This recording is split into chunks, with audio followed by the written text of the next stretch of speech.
Ms. Biggert, member from the committee from state of Illinois. Yield time to you.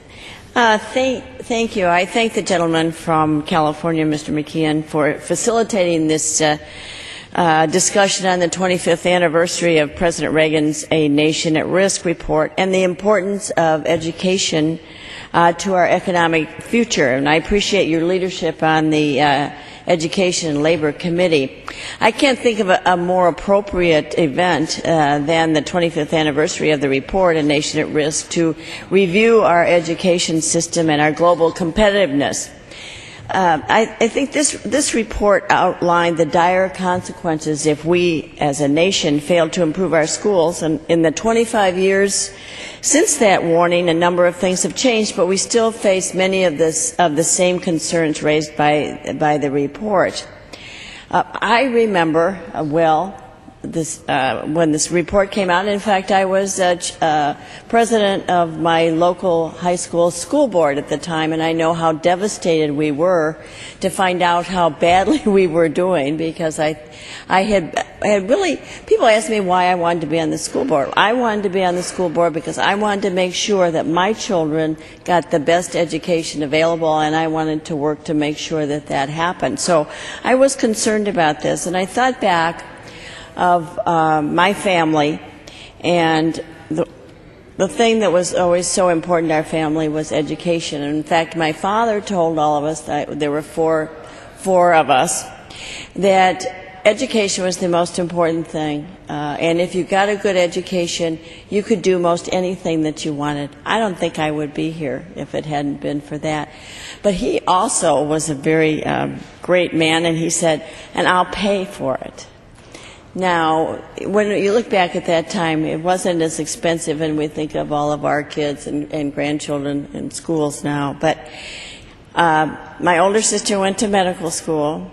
I went to law school, became an attorney. My brother went to law school and became a judge. And my little sister got her master's in Latin and Greek. Now, she doesn't use that too much anymore, but I think that the point is that how important education is and how it remains. And I really do worry, because it's at a time now when we have to compete on a global scale. And Americans have shown their entrepreneurial skills and leadership, making the U.S. the largest and most robust economy in the world. However, we are seeing that Asia and Europe, our economic competitors, are making significant new investments in their infrastructure and human capital.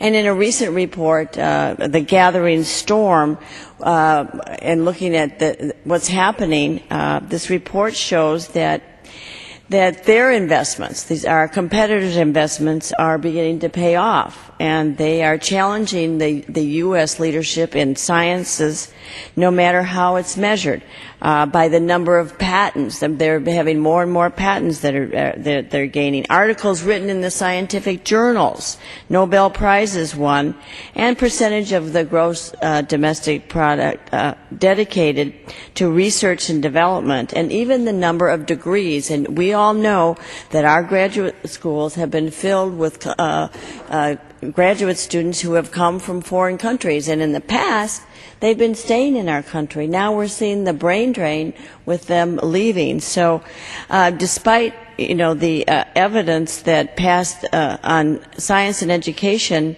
are responsible for America's preeminence in so many areas today, and the 2000 Hart-Rudman report on national security found that, and I'm going to quote this, that the U.S. government has seriously underfunded basic scientific research in recent years.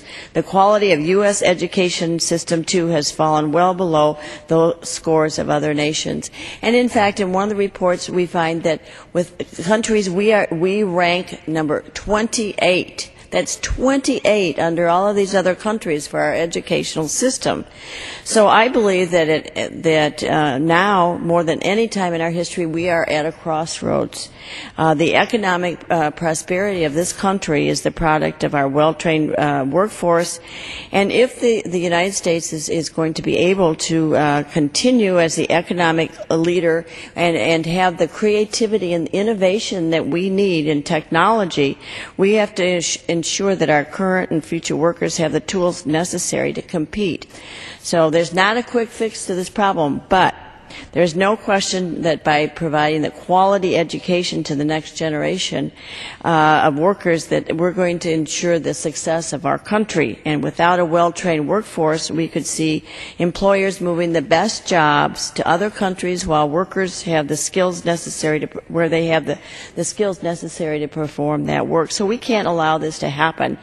And we have the building blocks necessary for the best education system in the world. And when we compare American students to other students, there's no question that there is room for improvement. And just ask the employers in our districts or area college and universities where employers are finding it more difficult to find skilled workers, and where college students are having to take remedial classes when they go in as freshmen because they aren't at the point where they can really do the first level of college education. So I think that certainly Congress is, and we have recognized the issue, the importance of addressing this issue. And so in 2001, along came No Child Left Behind, and our intention was to address the achievement gap that exists in our country between the disadvantaged children and their more affluent peers by holding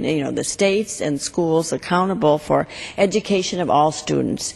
And this law also gives parents and taxpayers information on the education that their children receive compared to other schools. So I believe that this goal continues to be supported in Congress and in the schools and communities across the country. So now, 7 years after the passage of No Child Left Behind, I think we are now reflecting on where things are working and how we can improve the law. And I know, Mr. Chairman, you have spent so much time on this issue, and we have had numerous hearings in the last few years in this session of Congress, but also in the 109th and the 108th, and always working, and even before that, since 2001, to make sure how we can improve the law. But I had thought that we would be reauthorizing this system last year, and unfortunately it has been held up. But it's given us time. I remember we had one hearing with 46 people that came in to testify. It was kind of the last hearing before we thought we were going to get this bill out. And I think I sat through the whole thing.